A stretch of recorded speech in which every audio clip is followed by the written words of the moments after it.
આજે જ્યારે આ ત્રિવેણી મિલન થાય છે ત્યારે આ મિલનનો હેતુ ભક્તિ તો હોઈ શકે, ભક્તિ આપણા સૌમાં પડેલી છે, આપણા દરેક ઘરોમાં દીવા થાય છે, આરતી થાય છે, ભજન ગવાય છે, પ્રસંગો થાય છે, એમાં થોડી ઉણપ આવી છે કારણ કે નવી પેઢીની ગેપ છે. એ બધી ગેપ પૂરવા માટે જો પહેલું પગથિયું કર્યું હોય તો ત્યાં તેનું આ સંમેલન છે એમ સમજુ છું.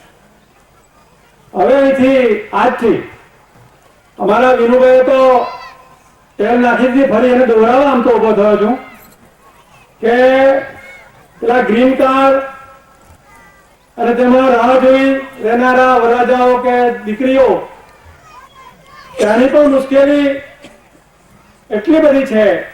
એના માટે એક પરિપત્ર નીકળ્યો છે હમણાં, કદાચ તમારી પાસે ઘરે ઘરે આવશે.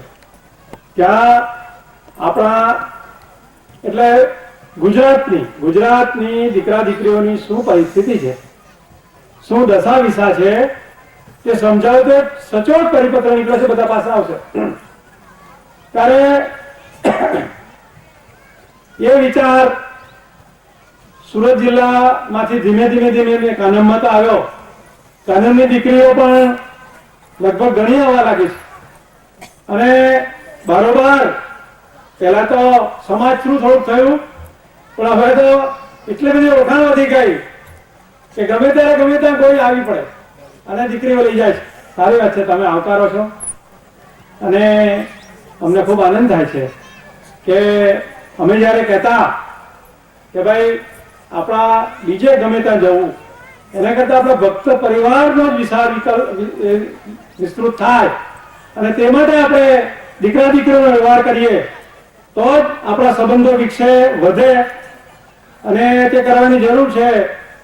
એવી આજથી 15 વર્ષ પહેલાના સંમેલનો વાત કરેલી અને તેનો અમલ થતા ધીમે ધીમે વિવાહ થતા અરસપરસના વ્યવહાર વધ્યા અને એ વધારવા માટે પણ આ એક સંમેલન છે એમ હું સમજુ છું. ઘણા બધા અમારા સુરત જિલ્લાના છોકરાઓ પણ આવવાના હતા, પરંતુ ત્યાં અમારે ત્યાં આ 15મી તારીખે ક્રિકેટની હરીફાઈ છે. અમારા ભક્ત સમાજ તરફથી આખા સમાજના યુવકોની લગભગ 25 જેટલી ટીમો 15મીએ વ્યારા ગ્રાઉન્ડ ઉપર હરીફાઈ થવાની છે. એટલે બધા જ પોતપોતાની તૈયારીમાં યુવકો પડ્યા છે દરેક ગામના, અને તેને કારણે એ લોકો આવી શક્યા નથી. તો મેં તો કહ્યું હતું દીપકભાઈને કે આ તો શરૂઆત છે. હવે આપણે નવી પેઢીના તમામ યુવક યુવતીઓ અને માત્ર થોડીક ટોપીઓ વધારે અસર ચાલશે, પણ આ બેનું મિલન કરવાનો નિર્ણય આ પવિત્ર સ્થળે થાય તેટલા માટે મારો વિચાર મૂકવાનો છું. તેમણે કહ્યું કે મૂકજો ભાઈ, એ જરૂરી છે. અરસપરસ આપણે અરસપરસ મળીએ તેટલા પૂરતું નથી, પણ વ્યવહાર વિવરણ થઈ ગયા તો કેટલો બધો આનંદ. તો પછી તો પૂછવાનું જ નહીં, તો પછી તો એસટી અને રેલવે ભાગ નહીં આવે. કારનું તો પૂછું છું. ત્યારે આ બધું આપણે સાથે મળીને ભક્તિ કરતા કરતા આપણું ઉત્થાન અને છેવટે તો લગ્ન જીવન, અને લગ્ન જીવનથી ગુણક શક્તિ, આપણા સમાજની ગુણક શક્તિ વધે, ગુણાકાર થાય, સરવાળો નહીં ગુણાકાર થાય, તેટલા માટે પણ આ જરૂરી છે. તો બધા જ મારા વડીલ મુરબ્બીઓ પણ આ મારી વાત સમજે, સાંભળે અને ટેકો આપે.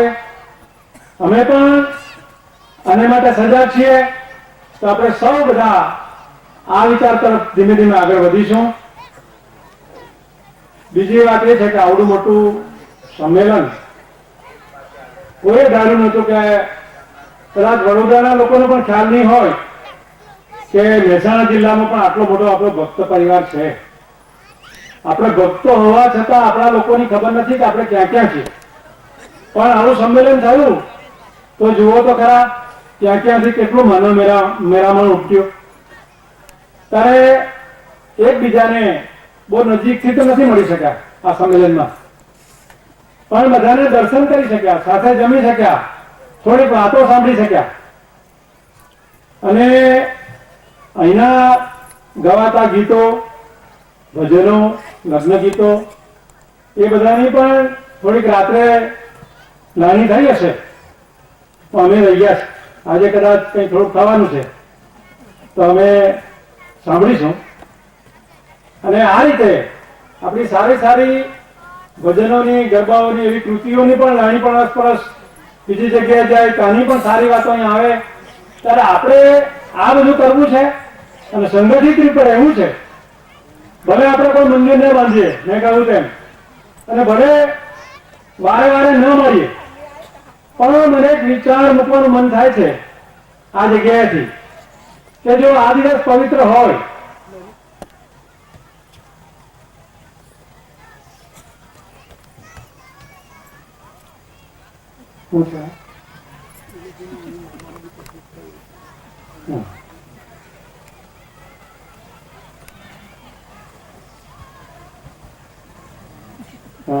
કઈ વાત બીજા વાત પર લઈ ગયા તમે. હા, એ વિચાર એ મૂકવાનો છે આજે કે આ સ્થળે દર વર્ષે આ દિવસે ભક્ત મેળો થાય. એટલે એમાં આનંદ મેળો હોય. આપણી જે વાનગીઓ છે, આપણે છેવટે તો ખેડૂતો છે, કેટલાક ઉદ્યોગપતિઓ પણ છે, અને સારી સારી ઉપયોગી ચીજોની બનાવટ પણ કરવા લાગ્યા છે. જીવન ઉપયોગી, ખેતી ઉપયોગી ખાતર પણ બનાવે છે, દવા બનાવે છે, એવી જાત જાતની અને સારા સારા જુદી જાતના સારા પાકો પણ કરવા માંડ્યા છે. ત્યારે એ બધાનું પ્રદર્શન થાય, આનંદ મેળો થાય, યુવા યુવતીઓ મળે. એટલે આજે જો પૂજ્ય જગદીશચંદ્ર મહારાજ મને સંમતિ આપે તો કાયમ માટે દર વર્ષે માગસર સુદ બીજના દિવસે અહીંયા એક આનંદ મેળો થાય, લોક મેળો થાય, એવી રચના થાય એવા એના આયોજકો વિચારે. અમે પણ એમાં અમારા સુરત જિલ્લા તરફથી જે કંઈ પ્રદાન આદાન કરવાનું હોય તે કરીશું. તો આ એક મારો ઠરાવ આજે રજૂ કરું છું. અને ફરીથી અહીંના જે આયોજકોએ ટૂંકા સમયમાં આવું ભવ્ય સંમેલન યોજી દીધું અને એમાં અથાગ પ્રયત્નો હોય છે. અમે જાણીએ છીએ કે આ કંઈ બહુ સહેલી વાત હોતી નથી. તેમાં રસોડું એટલે માથાનો દુખાવો, પણ તેમ છતાં પણ આટલી મોટી સંખ્યાની આટલી બધી સુંદર વ્યવસ્થા એ પણ આપણા ભક્તા સમાજનું આગવું પ્રદાન છે. સાથે આટલી મોટી સંખ્યામાં બેસીને જમવું ને જમવાનું એ બીજા સમાજો માટે આશ્ચર્ય છે. ત્યારે આ બધી સુંદર સુંદર વાતો બીજા સમાજો આપણામાંથી લેવા માંગે છે. આપણે બીજી વખતે બીજા એવા સમાજના લોકોને પણ બોલાવીશું. આ જાની સાહેબ નું સુંદર સુંદર વક્તવ્ય હતું, પણ સમય ઓછો પડ્યો. એને માટે તો ખાસ સમય આપવો જોઈએ. એવા ગુણવંત શાહ, સચ્ચિદાનંદજી એવા લોકોને પણ વારે વારે આપણે બોલાવીને આપણે સમૂહ ચિંતન મનન કરવું જોઈએ. અને તે હવે થશે એવું મને લાગે છે. તો ફરીથી આપ સૌને મળતા ખૂબ આનંદ અનુભવું છું. ફરીથી સૌને રામ કબીર. મને બે આપવાની તક આપી દીધી બદલ અહીંના સંયોજકોનો આભાર. રામ કબીર.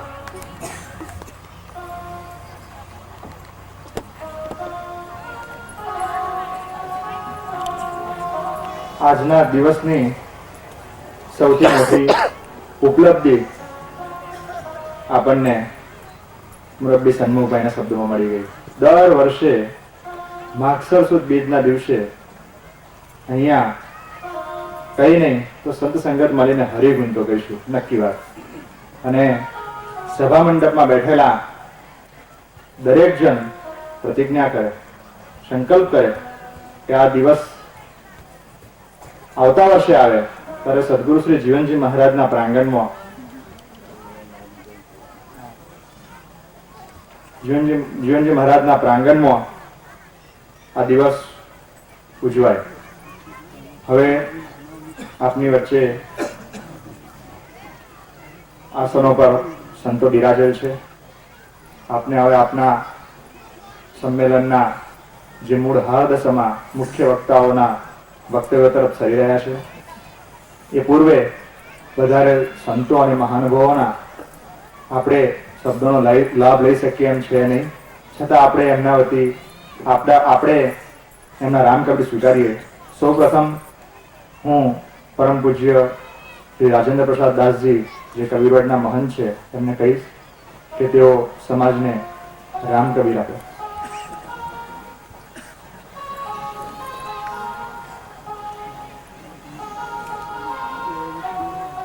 રામકવિ.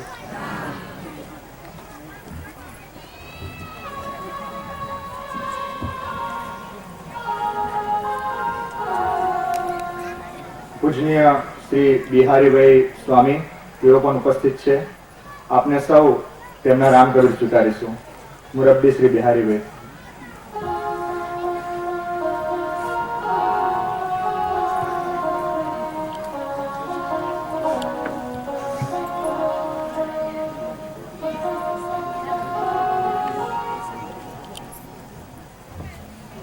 જીવનજી મહારાજ કી જય. જીવનજી મહારાજના સર્વે બાળકો પર અને મારા રામ કબીર.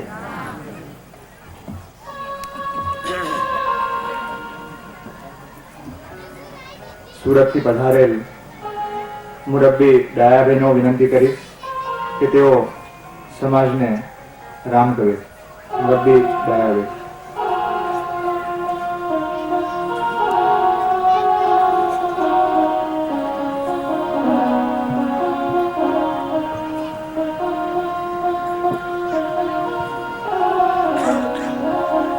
સર્વને રામકવિ.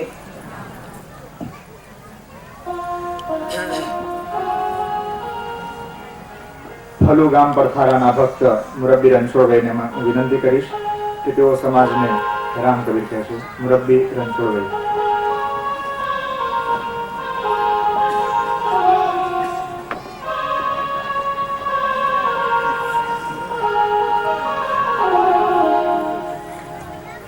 વગડે છોડને રામ કબીર. રામ કબીર.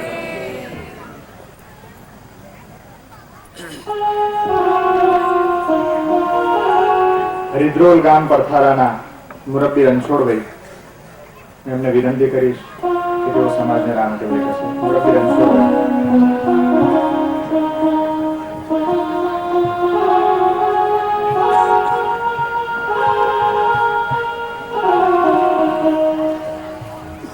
દરેક ભક્તોને ઈશ્વરના ભક્તો તરફથી રામ કવિ.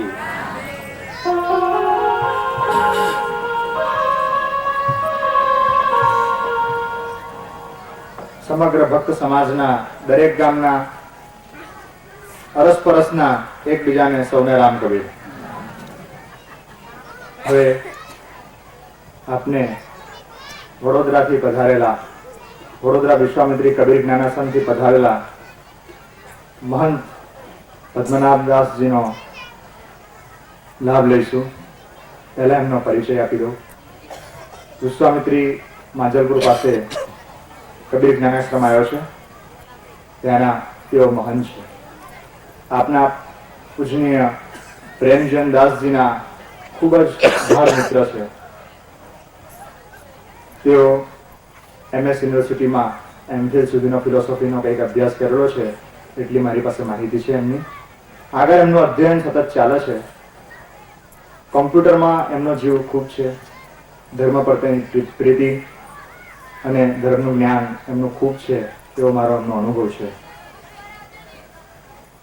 તે કબીર જ્ઞાનાશ્રમમાંથી આવ્યા છે એટલે આપણને સદગુરુ શ્રી નામદેવ કબીર વિશે કહેશે કંઈક. કબીરના બે સ્વરૂપ હું જાણું છું અને એ એમની શાખીઓમાંથી પ્રાદર્શ્ય થાય છે. એક છે પ્રેમનું સ્વરૂપ અને બીજું સ્વરૂપ કયું છે એ સાખી કહે છે હું નહીં કહું ને એકદમ બધા મને મારવા દોડશો. પહેલું સ્વરૂપ છે પ્રેમનું. પ્રેમનો મહિમા કબીરે જે સમજાયો છે એટલો ટૂંકો મહિમા જગતમાં કોઈએ સમજાયો નથી. ખૂબ જાણીતી સાખી છે. પોથી પરપર મુઆ ભયાન પંડિત કોઈ ઢાઈ અક્ષર પ્રેમ કા પડે તો પંડિત હોય. આપણે પંડિત તો નથી થવું પણ પ્રેમના અઢી અક્ષર ભણી લઈએ, સંકલ્પ કરીએ હવે બીજું જે સ્વરૂપ છે ને એ કેવું છે કહેતો નથી, સાખી સાંભળીને સમજી જજો. કબીર એટલે જે ભૂલા પડેલા માણસો છે ને, જે નાસભાગ કરે છે, ધ્યેય વગરના છે, એમના માટે કબીરે બહુ સરસ સાખી કહી છે. કબીર ભૂલે કો સમજાઈએ, કબીર ભૂલે કો સમજાઈએ, સમજાઈ के लाइए ठौर. कबीर भूले को समझाइए, समझाई के लाइए ठौर. समझाया समझे नहीं, दे धक्का एक और.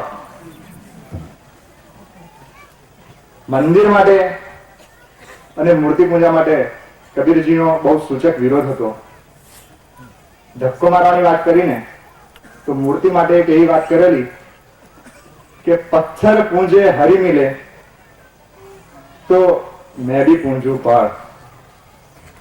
જો નાની અમથી મૂર્તિને ભજવાથી હરી મળતા હોય તો મોટો ગિરનાર કે પાવાગઢ જઈને ભજીએ તો શું મળે આપણને? કઈ ના મળે, ઠેર ના ઠેર. હવે આપની આ નિર્ગુણ નિરાકારની ભક્તિના પુરુષ કરતા એવા કબીરજીના કબીર જ્ઞાનાશ્રમના આચાર્ય મહંત એવા પૂજનીય શ્રી પદ્મનાભ દાસજીનો આપને લાભ લેવાનો છે. હું પૂજનીય શ્રી પદ્મનાભ દાસજીને વિનંતી કરીશ કે તેઓ સમાજને એમના પ્રેમનું રસપાન કરાવે. પૂજ્ય મહંત પદ્મનાભ દાસજી.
अखण्डमण्डलाकारं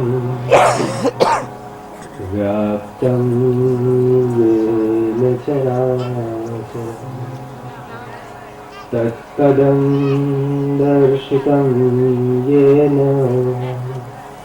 तस्मै श्रीगुरवे नमः.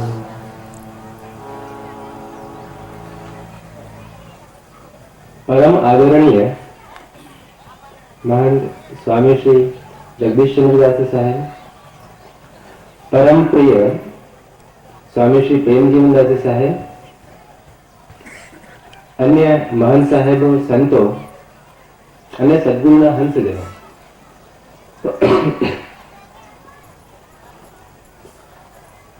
આજનો અવસર તો ખૂબ આનંદનો છે. આનંદનો એટલા માટે છે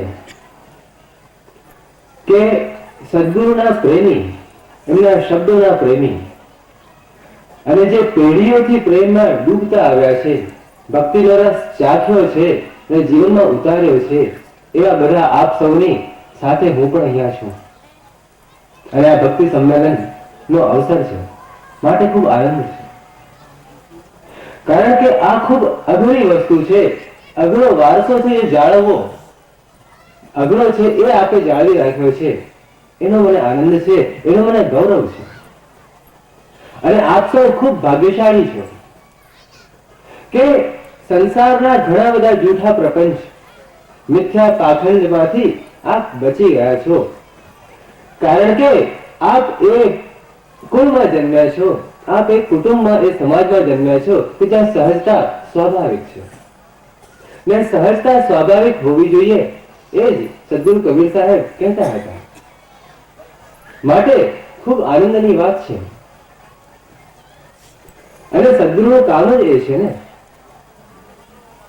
સદગુરુ કબીર સાહેબની એક સાખી છે, બધાએ સાંભળી જ હશે કે मैं तो लागा जाए था लोक वेद के साथ, पैड़े में सदगुरु मिले दीपक दिन्हा हाथ, दीपक दिन्हा तेल का बाती गई अघट. બીજું પણ એની રીત છે કહેવાની કે દીપક દિન્હા જ્ઞાન કા બાતી દઈ અઘટ, પૂરા કિયા બિસાહના બહુર ન આવે હટ. તો સદગુરુનું આ જ કામ છે કે આપણા મનમાં જે પણ અજ્ઞાન હોય, જે પણ ભ્રમ હોય એનાથી મુક્ત કરે. કારણ કે ભ્રમ અને અજ્ઞાન એ જ દુઃખનું કારણ છે. જો દુઃખ દૂર કરવું હોય તો એકમાત્ર ઉપાય છે કે મનનો અજ્ઞાન અને ભ્રમ દૂર થઈ જાય. માટે કહું, સદગુરુ કી અધિક મહિમા જ્ઞાન કુંડ નહાઈએ, ભ્રમિત મન જબ હોત સુસ્થિર બહુરણ ભવજલ આઈએ. કે આપણા ભ્રમિત મનને જે સુસ્થિર કરી દે એવા સદગુરુ મળે, એમના જ્ઞાનમાં આપણે નહાઈએ તો પછી આ જન્મ મરણનું જે ચક્ર છે એમાંથી મુક્ત થઈ જઈએ. કારણ કે જન્મ મરણના ચક્રમાંથી મુક્ત થવાનો બીજો કોઈ ઉપાય નથી. સવારે કહ્યું ને જાની સાહેબે પણ કે પુણ્ય કરો તો સ્વર્ગ મળે, પણ સ્વર્ગમાં પુણ્ય તમારા ખલાસ થાય તો ફરી ક્યાં જશો?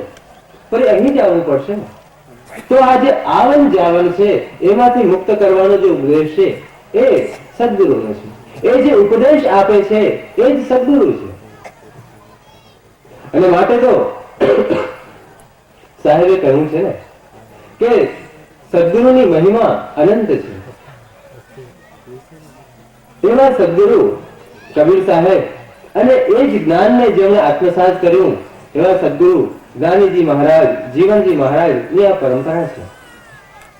અને આ પરંપરા કુળમાં ચાલી આવી છે એ સદભાગ્યની વાત છે. અને એના વિશે વડીલો જે સચેત છે અને સચિંત છે એ પણ ખૂબ આશા પ્રેરક છે. એમને ખબર છે કે જે કુળમાં ચાલી આવે છે પરંપરા છે એ ખૂબ કિંમતી છે. એને સાચવવા માટે, એને વિસ્તારવા માટે બધા આતુર છે. એ પણ ખૂબ આશા પ્રેરક વાત છે. કારણ કે એ જ તો કર્તવ્ય છે. ચાતક સુત ही पढ़ा वही आन नीर मत ले, मम कुल यही स्वभाव है स्वाति गुंद चित दे. સાહેબે બીજી સાથીમાં કહ્યું કે ચાતક સુત ही पढ़ा वही. આપણે ત્યાં કથા છે એવું માનવામાં આવે છે કે ચાતક જે પક્ષી છે એનો કુળનો સ્વભાવ છે કે ફક્ત જે સ્વાતિ નક્ષત્રમાં જે વરસાદ પડે એનું બુંદ એ ગ્રહણ કરે છે, બીજું કોઈ બુંદ એ ગ્રહણ કરતું નથી. જે નીચે પડી ગયું હોય, જે ધૂળમાં મળી ગયું હોય, મિશ્રિત થઈ ગયું હોય એવું એ બુંદ એ જળ ગ્રહણ કરતું નથી. એટલું જ નહીં, પણ બીજા નક્ષત્રમાં પણ જો વરસાદ પડે અને જો બુંદ ચાંચમાં લઈ શકાતું હોય તો પણ એ ચાંચ ખોલીને ગ્રહણ નહીં કરે. કારણ કે એના કુળની એ ટેક છે. માટે એ જે ટેક છે એનો બોધ દરેક માતા પિતા પોતાના પુત્રોને, પરિવારને કરાવતા હોય છે. માટે કહ્યું કે ચાતક સુત ही पढ़ा वही. ચાતક પોતાના પુત્રને, પોતાના કુટુંબને, પરિવારને શીખવાડે છે કે સ્વાતિ બુંદ ચિત દે. કે તારે જેનું ચિંતન કરવું છે એ સ્વાતિ નક્ષત્રના બુંદનું જ ચિંતન કરવું છે. કારણ કે બાકીના બધા બુંદો એ આપણા માટે યોગ્ય નથી. આપણી જે ચિંતનની ભૂમિકા છે એ ખૂબ ઉચ્ચ છે. એનાથી ઓછું આપણને ખપશે નહીં. ભલે જે થવું હોય તે થાય એવું અમારો દ્રઢ નિશ્ચય છે. એવો બધાનો જ અનુભવ છે. અને પછી આ તારણ કાઢ્યું છે કે આનાથી ઓછું જીવનમાં કઈ જોઈતું નથી. કારણ કે આ સર્વશ્રેષ્ઠ છે. મમ કુલ યહી સ્વભાવ હૈ. કહ્યું કે મારા કુળનો આ જ સ્વભાવ છે. શું? કે આન નીર મત લે. કે પ્રાણ પણ જો ત્યાગવો પડે તો હું ત્યાગી દઈશ, પણ બીજું નીર હું કદાપી ગ્રહણ નહીં કરું. બીજી સાથીમાં સાહેબે કહ્યું કે એકવાર વરસાદ પડતો હતો, પણ શું થયું કે એક વરસાદનું પાણી બીજા નક્ષત્રનું હતું એટલે ચાતક ગ્રહણ કરી ન શકે. વરસાદ જતો રહ્યો, સ્વાતિ નક્ષત્ર આવ્યું, પણ એમાં કોઈ વરસાદ ન પડ્યો. એ રાહ જોતો હતો કે ક્યારે વરસાદ પડે. ખૂબ પ્યાસ લાગી છે, 1 વર્ષ વીતી ગયું, પાણી નથી પીધું. પાણી પીવાની ઈચ્છા છે, કંઠ સુકાય છે, પણ સ્વાતિ બુંદ ન હોય તો પાણી પી ન શકાય એવી પ્રતિજ્ઞા પણ છે. એ ચાતક રાહ જુએ છે, ઉપર જુએ છે. અંધારા આવી ગયા, પડી ગયું. એ પડી ગયો તો એની જે ચાંચ હતી એ નીચે ખાબોચિયું પડ્યું હતું બીજા પાણીનું, એમાં પડી. પણ એને ચાંચ ન ખોલી. એ કહે છે કે મને મરવું મંજૂર છે, પણ આ મારી જે ટેક છે એ તોડવી મને બિલકુલ મંજૂર નથી. ઘણી વસ્તુઓ અનુભવનો સાર હોય છે જે આપણને વારસામાં મળે છે. પણ જ્યારે આપણે સમાજની ચિંતા કરીએ છીએ ત્યારે આપણે સમાજ કેવી રીતે બને છે અને કેવી રીતે વધે છે એ જો આપણે સમજવાની કોશિશ કરીએ તો ઇતિહાસમાં પણ લખ્યું છે ને કે જ્યારે જીવનજી મહારાજ પધાર્યા, એમણે ઉપદેશ આપ્યો, ત્યારે શું થયું? બધા એ ઉપદેશ ગ્રહણ ન કરી શક્યા, કારણ કે બધા એના અધિકારી ન હતા. પણ જેમણે એમનો ઉપદેશ ગ્રહણ કર્યો એમના માટે એમણે અલગ નિયમ આપ્યા, ઉપનિયમ આપ્યા અને કહ્યું કે આ પ્રમાણે જીવન જીવો તો જીવન નિર્મળ થશે, મન નિર્મળ થશે. અને મનને નિર્મળ કરવું એ જ તો પહેલું પગથિયું છે. અને એ કારણે શું થયું કે જે બીજા સગા સંબંધીઓ હતા જે એમાં સહમત ન થઈ શક્યા, જે એ સમજી ન શક્યા, કારણ કે કદાચ એમની પાત્રતા નહીં હોય કે જે પણ હોય તે, પણ એ સમજી ન શક્યા. શું તમને એમ લાગે છે કે તે વખતે વિરોધ નહીં થયો હોય? શું તમને એમ લાગે છે કે તે વખતે સંઘર્ષ નહીં કરવો પડ્યો હોય? તમને બધાને જ ખબર હશે કે વિરોધ થયો હશે, સંઘર્ષ કરવો પડ્યો હશે. અને મહા મહેનતે આ મૂડી સાચી લાગી, હીરા પરખ્યા, માટે તે જાળવી રાખ્યા હશે.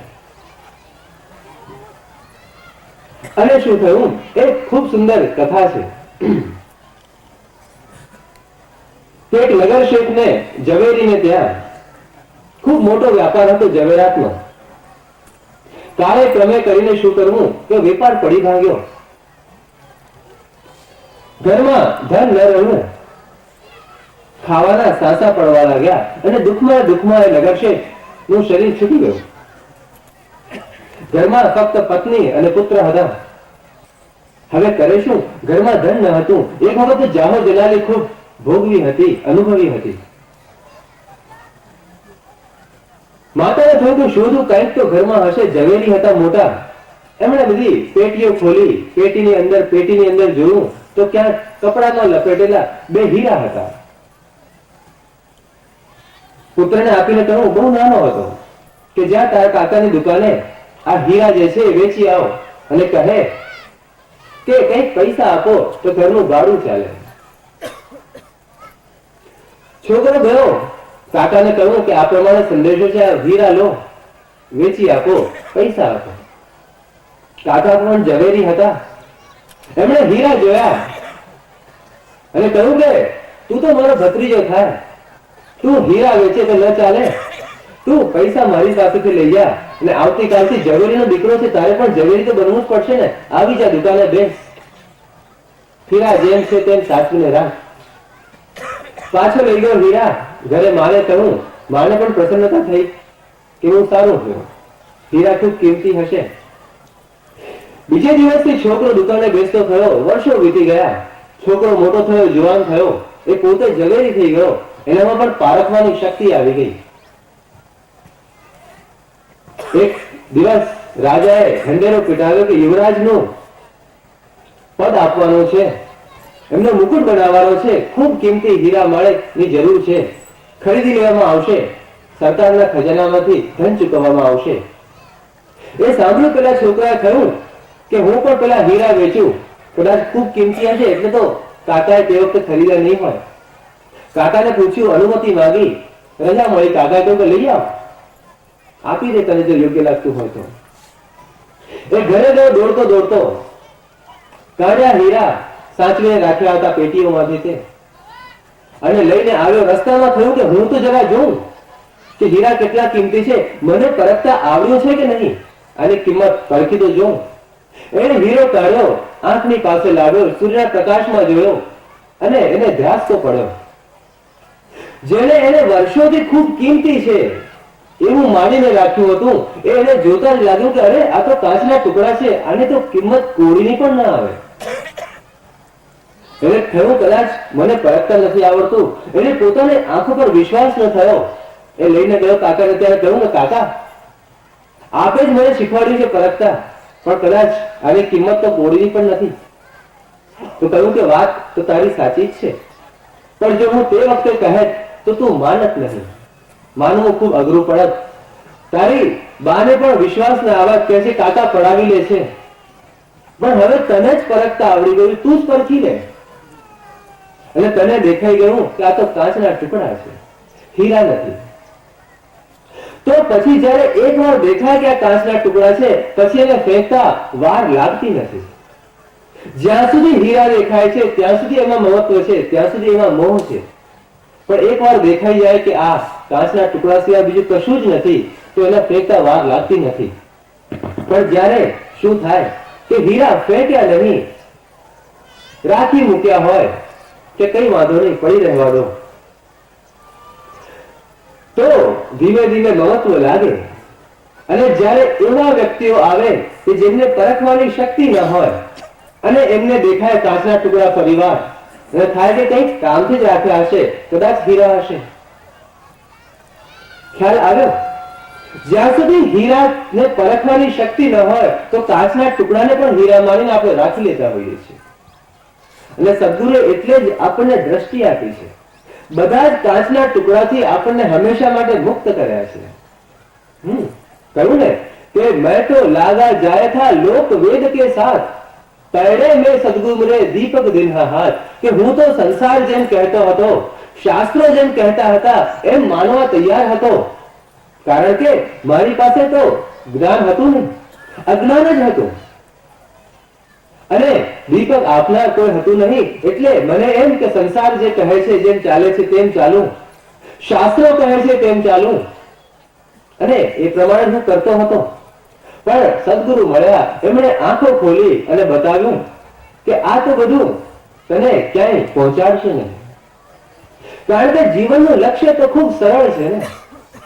જીવન શા માટે, એમ જો આપણે પૂછીએ તો આપણને લાગશે કે જીવન ફક્ત આનંદ અને શાંતિના અનુભવ માટે છે. જે પણ કોશિશ છે તે આનંદ અને શાંતિના અનુભવ માટેની જ કોશિશ છે.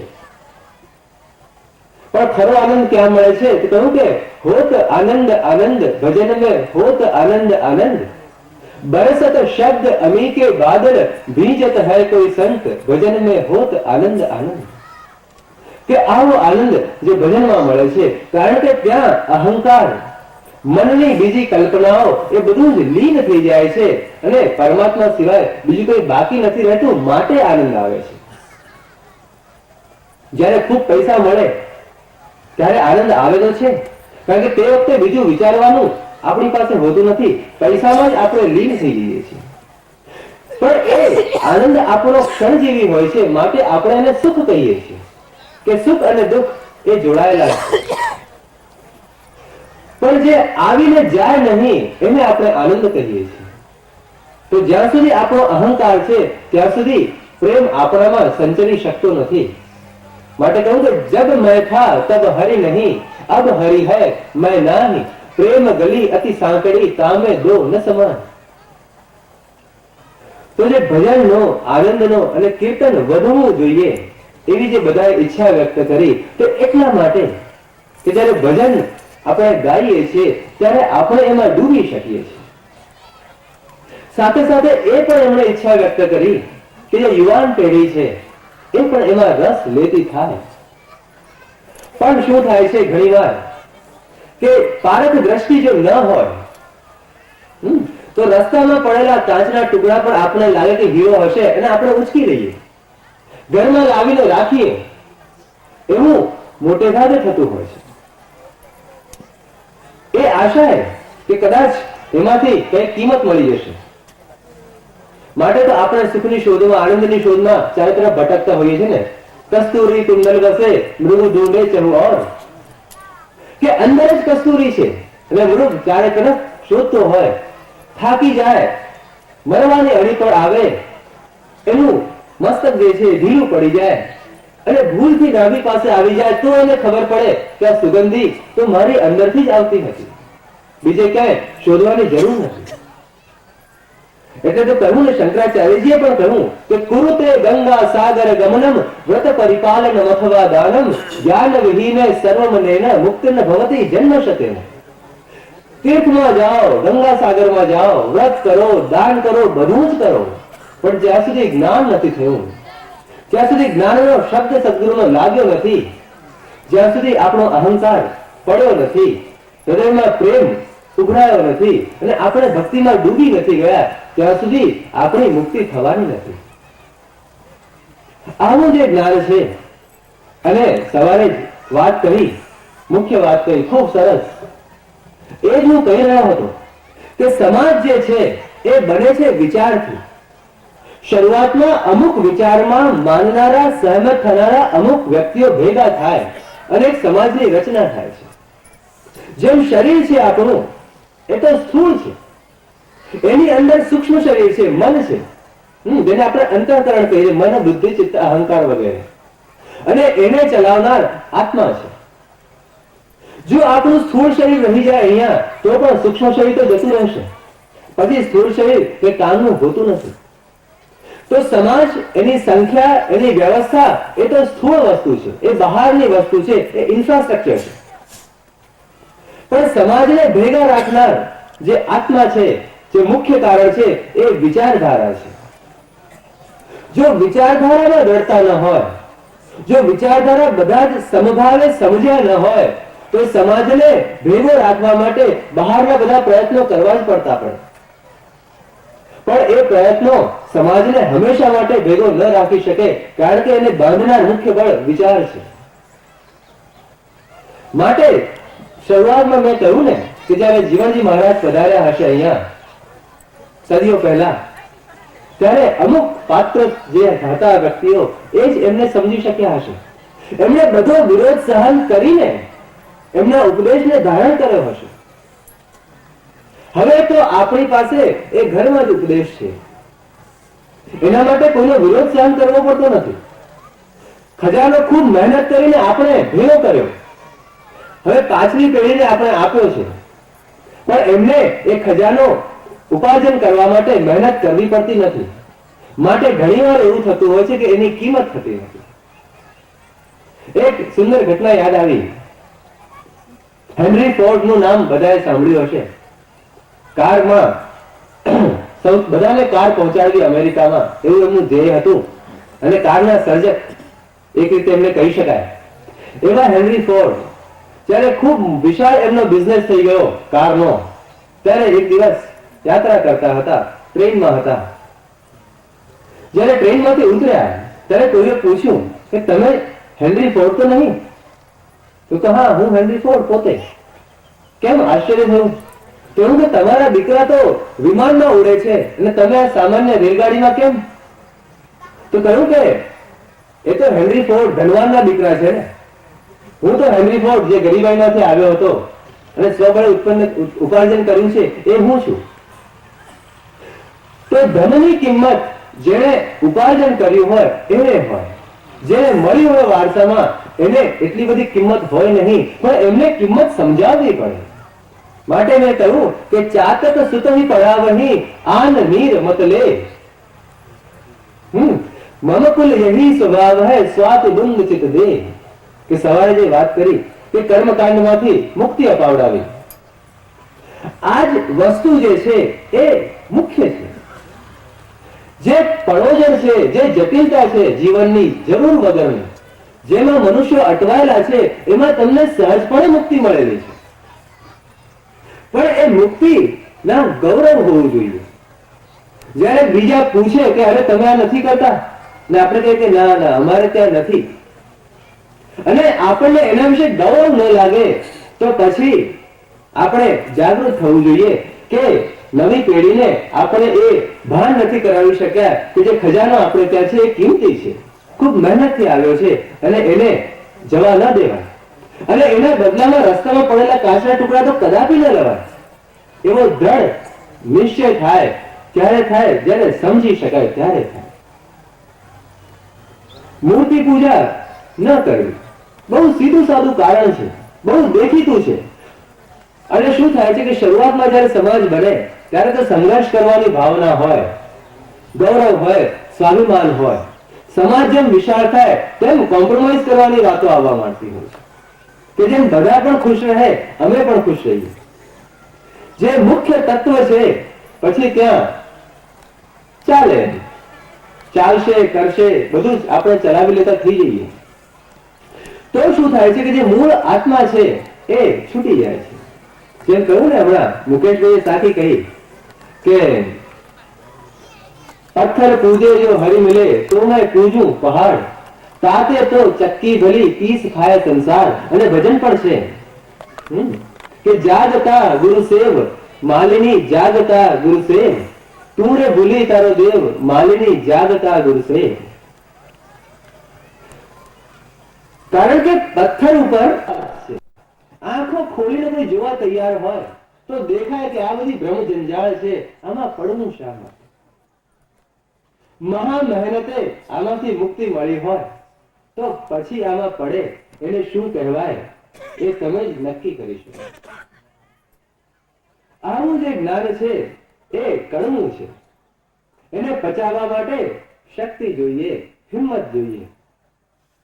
સિંહણ કેરું દૂધ સિંહ સૂતને જરે. સિંહણનું દૂધ છે એ તો સિંહના પુત્રને જ પચી શકે, નહીં તો સોનાના પાત્રમાં રહે. બાકી બીજા બધા પાત્ર હોય તો પાત્ર ફોડી વિસરે, એ ટકી ન શકે. એટલે જે તમારી ચિંતા છે એ બહુ સાચી છે, પણ એનો ઉપાય એ છે કે જે સિદ્ધાંત છે, જે મુખ્ય વાત છે એ સમજાવવી જોઈએ.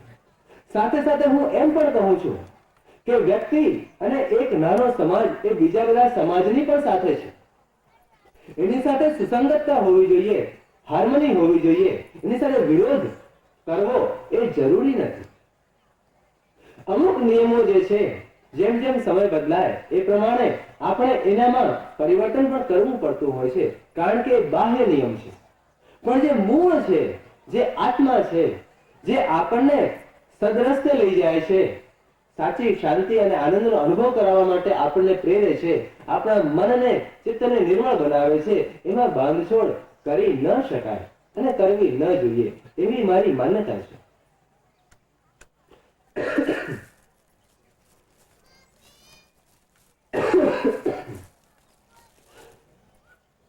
તો આ જે વાત છે એ ખૂબ સુંદર છે અને માટે જ શિક્ષણ પર ભાર દેવો જોઈએ.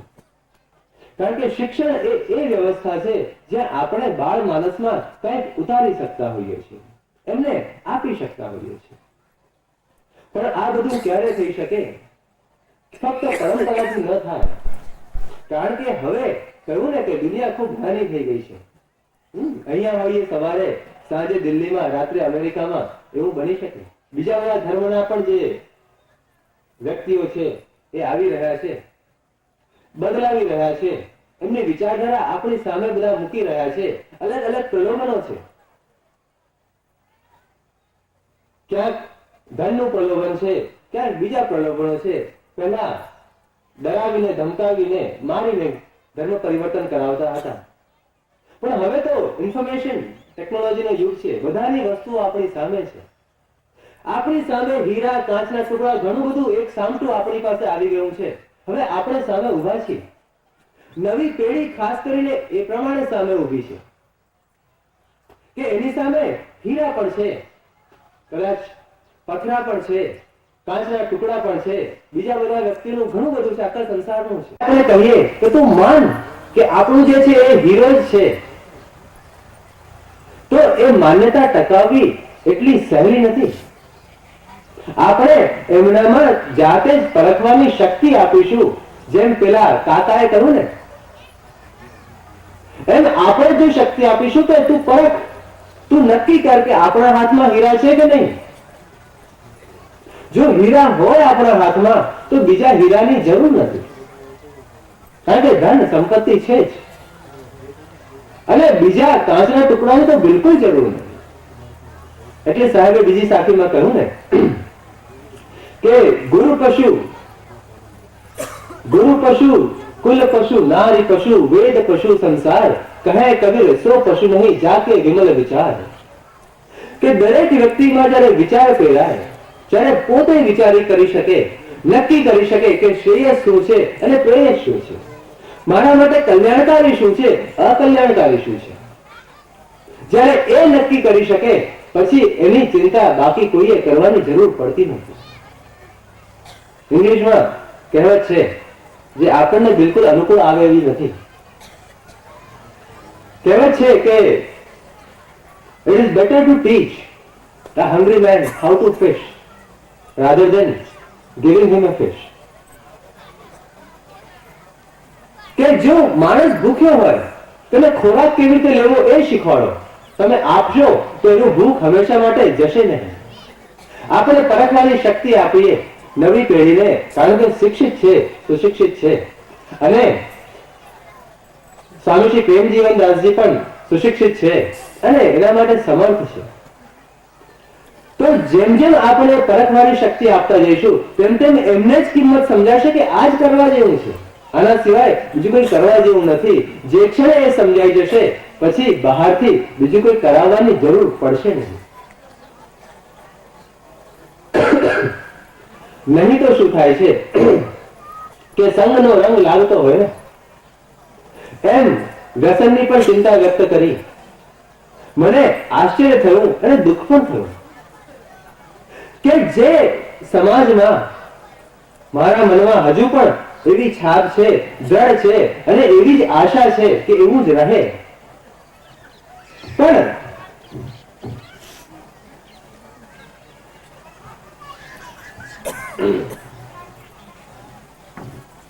જ્યાં એક સમય એવું હતું કે બહારનું પાણી પણ ન લેવું. હમણાં જ મેં સાંભળ્યું કે જયારે શાળામાં જતા હતા ભણવા માટે તો કહ્યું કે તારી આ થાળી જુદી, વાડકો જુદો, ગ્લાસ જુદો, કારણ કે તું જાય છે બહાર. જે જુદાપણું છે એ તો શાન છે, એ તો ગૌરવ છે, પણ ત્યાંથી આપણે ક્યાં ગુટકા, પાન, બીડી, તમાકુ એટલી નીચે શા માટે? જીવનમાં એના કરતા ઘણું બધું સારું કરવા જેવું છે, અનુભવવા જેવું છે, માણવા જેવું છે, તો આપણે આમાં શા માટે પડીએ? સ્વામી વિવેકાનંદજીની વાત થઈ એટલે એક વાત યાદ આવી કે વિવેકાનંદજીને એક કથા ખૂબ ગમતી હતી.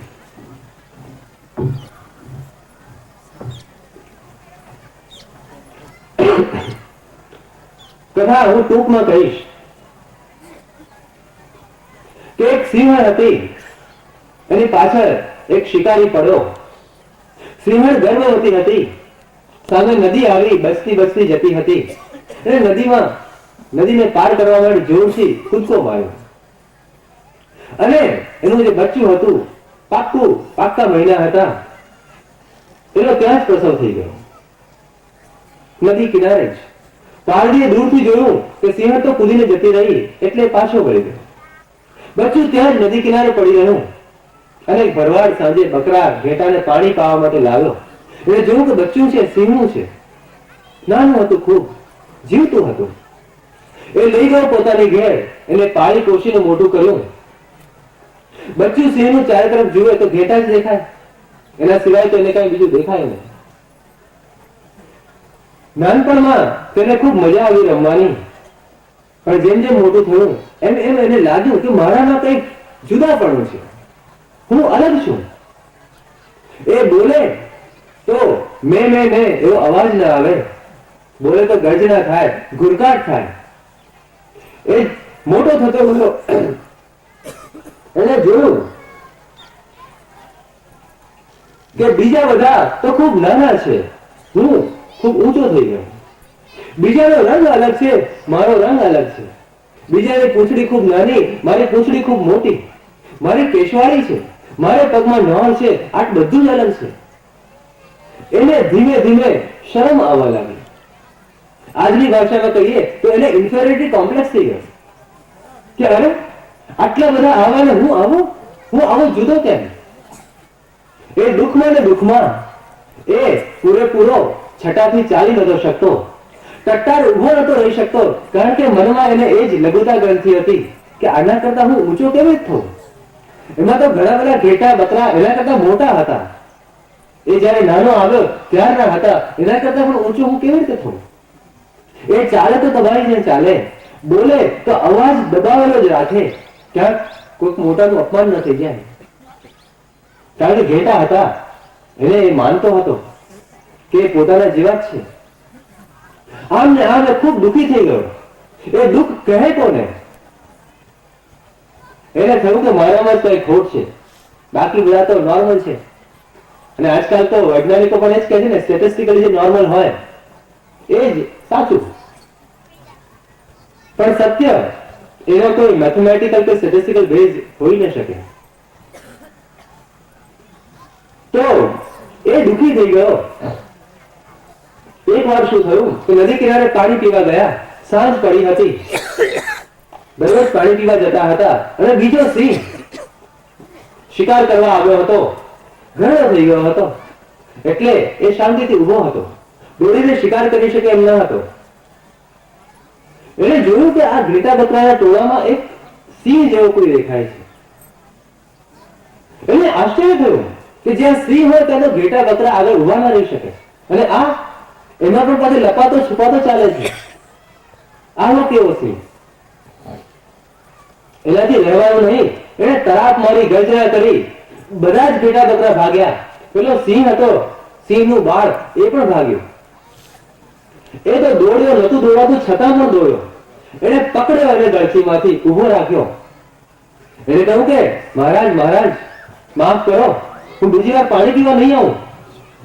કારણ કે કથા વાર્તા એવી જ સાંભળી હતી નાનપણમાં કે ઘેટાને પકડે તો ઘેટાએ પ્રાર્થના કરવી, સિંહને કે છોડી દે, દયા કર. એને કહ્યું છોડી દો મહારાજ.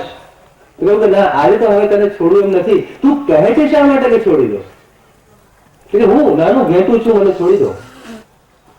ત્યારે એને કહ્યું કે અરે આ તો પોતાની જાતને ઘેટું માને છે, માટે જ આ પ્રમાણે એમની સાથે રહે છે, લપાતો છુપાતો ચાલે છે, એનો અવાજ નથી નીકળ્યો.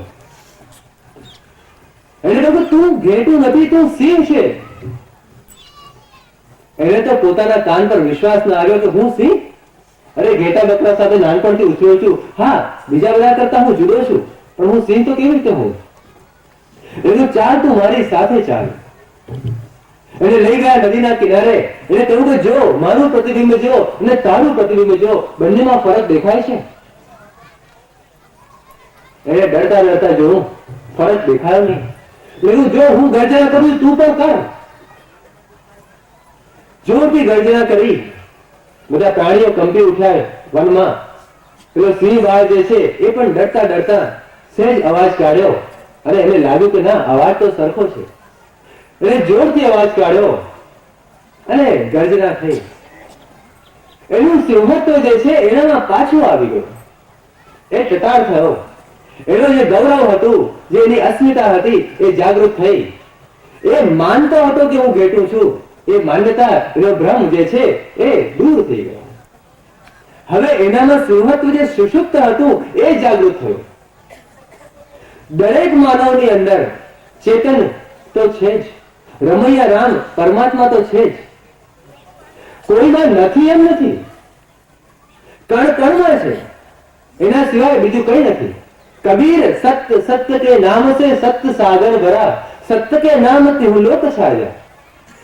संत जन आरती करे प्रेम तारी धरे, ढोल निशान मृदंग बाजा. भक्ति साची किया नाम निश्चय लिया, शून्य के शिखर ब्रह्मांड गाजा. બધે સત્ય ફેલાયેલું છે, પણ જેને એ જ્ઞાન નથી એ સિંહની પીલી દશા છે, જેમ ઘેટાની સાથે હોય. એ ભૂલી ગયો છે કે હું સિંહ છું, માટે એ ઘેટું છે, અને એના કારણે એને બધા દુઃખ છે, દર્દ છે, બધું જ છે. પણ જ્યારે એ ભ્રમ દૂર થાય ત્યારે એનું સિંહત્વ જાગૃત થાય, ને બહારથી લાવવું નથી પડતું, અંદર જ છે. કસ્તુરી કુંડલ બસે, મૃગ ઢૂંઢે છે और सतगुरु की अधिक महिमा ज्ञान कुंड नहाइए, भ्रमित मन जब हो तो सुस्थिर बहुर्ण बहुजन आइए. આ બધા શબ્દો એક જ દિશા તરફ આપણને લક્ષ્ય દોરાવડાવે છે કે તમારી અંદર જ છે.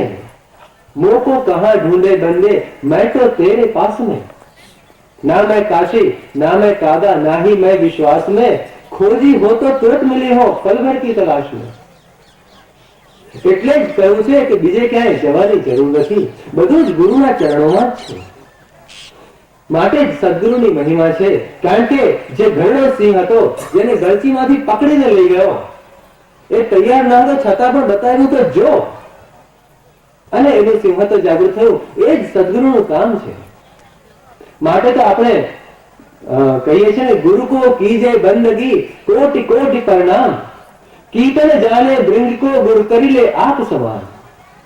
માટે જ ગુરુની મહિમા છે. અને સાહેબે તો ત્યાં સુધી કહ્યું कि गुरु मिला तो सब मिला, ना तो मिला न कोई, मात पिता सुत बांधवा ये तो घर घर होए. કે આની તો ક્યાં નવાઈ છે. જો સદગુરુનો સાનિધ્ય મળ્યો, એમના શબ્દ મળ્યા, એ શબ્દ આપણા જીવનમાં ઉતરી ગયા, તો આપણું જીવન બદલાઈ જશે, આપણું સિંહત્વ જાગૃત થઈ જશે, અને આપણે આપણા સ્વરૂપને, નિજરૂપને ઓળખી શકીશું. આપણે એ જ પરમાત્માને, એ જ સદગુરુને સમર્પિત થઈ શકીએ. અને એ જ સમર્પણ થવાનો, એમાં મળવાનો એક ઉપાય છે પ્રેમ અને ભક્તિ, જે તમારી સંપદા છે. જ્યાં સુધી મન શુદ્ધ ન હોય ત્યાં સુધી ભક્તિ પાકી થતી નથી. તો બહારના જે આચાર વિચાર છે એ તો મન શુદ્ધિનો ઉપાય છે. બહારના આચાર જે છે એમાં પરિવર્તન લાવી શકાય, પણ વિચારમાં પરિવર્તન ન લાવી શકાય. કારણ કે વિચાર એ પાયો છે, એ તો આત્મા છે. કારણ કે આચાર તો બાહ્ય છે, એ તો સમય સંજોગ અનુસાર બદલવા પણ પડે, એવી મારી માન્યતા છે. સાહેબની એક સાખીમાં કહ્યું કે આચારી બહુતે મિલા, વિચારી મિલિયા ન કોઈ, કોટી આચારી વારીએ એક વિચારી હોય. કે હું સંસારમાં ફર્યો તો બધા આચારી જ મળ્યા, આચરણ કરતા હતા, પણ શા કારણે કરતા હતા એનો ભેદ કોઈને ખબર ન હતી. કહેતા હતા કે ગુરુજીએ કહ્યું છે, પણ ગુરુજીને પ્રશ્ન કરીને સમજવાની કોશિશ ન કરી. શાસ્ત્રમાં કહ્યું છે માટે અમે કરીએ છીએ, પણ એના પર વિચાર કરીને સાચું છે માટે ગ્રહણ કર્યું હતું એવું તો કોઈ મળ્યું જ નહીં. માટે સાહેબે કહ્યું કે પરખો દ્વારા શબ્દ કો જો ગુરુ કહે વિચાર, કે ગુરુજી જે કહે એને પણ પરખો, એના મર્મને જાણવાની કોશિશ કરો. કારણ કે જો મર્મ નહીં જાણો તો જે પામવાનું છે તત્વથી વંચિત રહી જશે. परखो द्वारा शब्द को जो गुरु कहे विचार, बिना शब्द कछ ना मिले देखो नैन उगार. जो परखिए नहीं तो पामिए પણ નહીં. કારણ કે શબ્દ એ તો ફક્ત નામ છે. નામ આપણને ઓળખાવે છે, એને ઓળખવાનું છે. નામ લખાવે રૂપ કો જો જેને ખોજી હોય. જે શોધનાર છે, આપણે ત્યાં કહું ને ખોજીજી મહારાજ હતા, એક નાનીજી મહારાજના ગુરુજી હતા. પણ સદગુરુ કબીર સાહેબ મળ્યા ત્યારે એમના ભ્રમના બધા જ બંધનો હંમેશા માટે તૂટી ગયા, કપાઈ ગયા. તો ખોજીજી મહારાજ, તો ખોજીનો અર્થ જે શોધતા હોય તે, જે જિજ્ઞાસુ હોય તે, જે મુમુક્ષુ હોય તે. તો કહ્યું કે નામ મિલાવે રૂપ કો જોજન ખોજી હોય. કે નામ તો બધા પાસે છે, પણ એને જ એ રૂપની, પોતાના આત્મ સાક્ષાત્કારની, પરમાત્માની ઝાંખી થાય છે જે ખોજી હોય, જે શોધવા માટે નીકળ્યો હોય. જગતમાં રૂપ હૃદય બસે, અને એ રૂપ જે છે એ હૃદયમાં જ છે, એ ભિન્ન નથી. એવી પ્રતીતિ થાય તો ક્ષુધા રહે નહીં કોઈ, પછી કંઈ પણ પામવાનું બાકી રહેતું નથી. માટે વિચાર જે છે, પરખવું જે છે એ પાયો છે ધર્મનો, અધ્યાત્મનો, પ્રગતિનો, આપણી પોતાની. તો એ જો વિચાર હશે, આપણે જે સમજાવી શકીશું આપણા બાળકોને કે આ હીરાને આવી રીતે પરખાય અને આ હીરો આટલો કિંમતી છે, પછી આપણા બાળકો, આપણી પેઢી એને સાચવશે કે નહીં એની ચિંતા કરવાની આપણે રહેતી નથી. આપણને ચિંતા રહે છે કારણ કે એમને મૂલ્ય ખબર નથી, અને ફક્ત શબ્દથી કંઈ થતું નથી. કારણ કે શબ્દનો અર્થ ખબર ન હોય તો વંચિત રહી જવાય.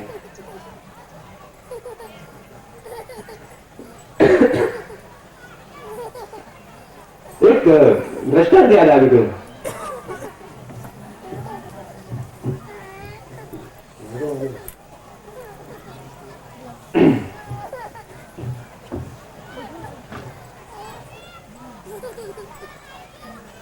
એકવાર એવું થયું કે ગામડાની વાત છે, જૂના જમાનાની. દમણીઓ જોડીને મુસાફરી કરવી પડે, એક ગામથી બીજે ગામ જવું પડે. તો એક મુલ્લાજી એટલે ગોરાજી બેઠા દમણીયામાં ને ગાડા વાળો કહે છે કે ચાલો આપણે જઈએ. હા, હું બેસી ગયો, તૈયાર. ગાડું ચાલ્યું. ગામડાના રસ્તા એમાં ઢાળ હોય, ટેકરો હોય, ખાડા હોય. એવો એક મોટો ઢાળ આવ્યો ને પછી ટેકરો હતો. એટલે પેલા ગાડાવાળાએ કહ્યું કે મુલ્લાજી, હા, નાડું બરાબર પકડી રાખજો, નહીં તો પડી જશે. હવે ગાડું હું દોડાવું છું, કારણ કે ટેકરો સામે ખૂબ ઊંચો છે, અહીંથી દોડાવીશ તો ત્યાં પહોંચશે, હું તો અધવચ્ચે અટકી જશે ને રસ્તો સીધો નથી, એટલે ગાડું ખૂબ ઉછાળશે, દમણી ઉછાળશે. નાડું પકડજો. મુલ્લાજી કહ્યું, હા, બરાબર પકડી રાખજો, તું દોડા. અરે પેલા ભાઈ ગાડું દોડાવ્યું. રસ્તામાં ખાડા હતા, ટેકરા હતા, નાના મોટા પથરા હતા. ગાડું ઉબડ ખાબડ રસ્તા પર ચાલ્યું, ઉછળ્યું ખૂબ. ગાડું છેક ઉપર ટેકરાના ટોચે જઈને ઉભું રહ્યું. ગાડા વાળો તો બળદને જોતો હતો, રસ્તાને જોતો હતો, ટેકરા પર પહોંચ્યા કે નહીં એની ચિંતામાં હતો. પાછળ જોયું જ નહીં. પહોંચ્યા પછી પાછળ જોયું તો ખબર પડી કે મુલ્લાજી તો ત્યાં છે જ નહીં. એ ગયો નીચે તો મુલ્લાજી ત્યાં હાથ પગ દબાવતા હતા, કારણ કે જોરથી પડ્યા હતા. હાથ પગમાં પથરા વાગ્યા હતા, દુખતું હતું, છોડી ગયું હતું બધું. ગાડાવાળા કહે કે મુલ્લાજી, મેં તમને કહ્યું હતું કે નાડું પકડી રાખજો, તમે પકડી નહીં, પડી ગયા. મુલ્લાજી કહે, નાડું તો મેં હજુ પણ પકડી જ રાખ્યું છે. એ પોતાના લહેંગાના નાડાને પકડીને બેઠા હતા. એ નાડું તો હજુ સુધી પકડી રાખ્યું છે. ગાડાવાળાની ભાષામાં નાડું એટલે જે દમણિયાની બાજુમાં દોરડું વાગ્યું હોય એને એ નાડું કહેતો હતો. એમની ભાષા અલગ હતી. મુલ્લાજી સમજ્યા, નાડું તો સમજ્યા, પણ એનો ભાવાર્થ ન સમજ્યા કે કહેનારનો ભાવાર્થ શું છે. એટલે એમણે પોતાના લહેંગાનું નાડું પકડ્યું અને પકડી રાખ્યું હતું. નાડું જેમ કર્યું હતું એમ જ કર્યું હતું, પણ એમની સમજ પ્રમાણે કર્યું હતું અને પડ્યા નીચે અને વાગ્યું. તો એમ ગુરુજીના પણ જે શબ્દો હોય છે, સદગુરુના જે શબ્દો છે, એ પણ આપણે સમજીએ, એની અંદર રહસ્ય છુપાયું છે, એ આપણે જાણવાની કોશિશ કરીએ તો જ આપણને એની પ્રાપ્તિ થશે. નહીં તો બહારની શુદ્ધિ તો થશે જ. એ ન થાય એના કરતા એટલું તો સારું જ છે. કઈ ન થાય એના કરતા કંઈક થાય તે સારું જ છે. પણ આ થાય તો અત્યંત સુંદર છે, કારણ કે એ થવાની પૂરેપૂરી શક્યતા છે. માટે કહું કે પરખો દ્વારા શબ્દ કો જો ગુણ કહે વિચાર, બિના શબ્દ કુછ ના મિલે દેખો નયન ઉહાર. આ પ્રમાણે આપણે સદગુરુ કબીર સાહેબે જે ઉપદેશ આપ્યો જ્ઞાનીજી મહારાજને, અને સંત પરંપરામાં તો કબીર સાહેબને સંત સમ્રાટ, સંત મત પ્રવર્તક વગેરે આપણે કહીએ છીએ, કારણ કે એમના જ ઘણા બધા શિષ્યો હતા ને ધારાઓ બધે ચાલી છે. પણ અહીંયા એ ધારાનું જે મૂળ તત્વ છે એ બહુ સારી રીતે સજવાયું છે. એનું આપ સૌને ગૌરવ હોવું જોઈએ. મને તો છે જ. મને એ ગૌરવ છે કે ઉદાસ સમાજમાં રામ કબીર ધર્મમાં જે માને છે, રામ કબીરમાં જે માને છે, એમનામાં એક વાત તો નક્કી છે કે પરંપરાના કારણે પણ જે મૂળ તત્વ છે એ તો સચવાયું જ છે. વાડાપુરથી અમારે ત્યાં ભક્તિમતી શાંબા આવતા, ખૂબ પાકા, એટલી દ્રઢતા, એટલી નિષ્ઠા. એ બોલે તો સદગુરુ દેવ કી જાય નહીં, સદગુરુ સાહેબ કી જાય, એમ દ્રઢતા હતી, સમજ હતી. સમજ શું હતી? એવું કે દેવતાનો અર્થ તો જે અદિતિના છોકરા હતા, કશ્યપ મુનિના બે પત્ની હતા ને, દિતિ અને અદિતિ. તો દિતિના જે દીકરા હતા બધા દૈત્ય થઈ ગયા, દાનવો થઈ ગયા. અદિતિના દીકરા બધા દેવ થયા. દેવોના રાજા ઇન્દ્ર એ કેવા હતા એની વાત તો આપણે કથા વાર્તામાં સાંભળીએ છીએ.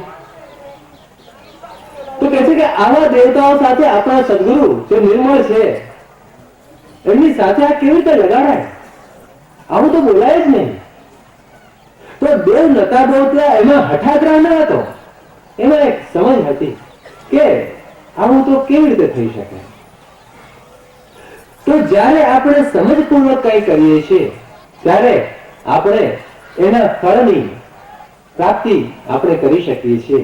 પણ જો સમજ વગર કરીએ તો આપણને એમાંથી કંઈ મળી શકતું નથી. માટે આપની પાસે, તમારી પાસે જે વારસો છે ખૂબ કિંમતી છે. અને એવું પણ છે, સદગુરુએ તો બહુ સરળ સરળ વાત કહી છે. કહ્યું છે કે ત્યાગ જો ऐसा कीजिए सब कुछ एक ही बार, सब प्रभु का मेरा नहीं निश्चय करो विचार. કે બધું સદગુરુનું છે, પરમાત્માનું છે, એવી મનમાં દ્રઢતા થઈ જાય, મનમાં ભાવના પાકી થઈ જાય તો એ ત્યાગ છે.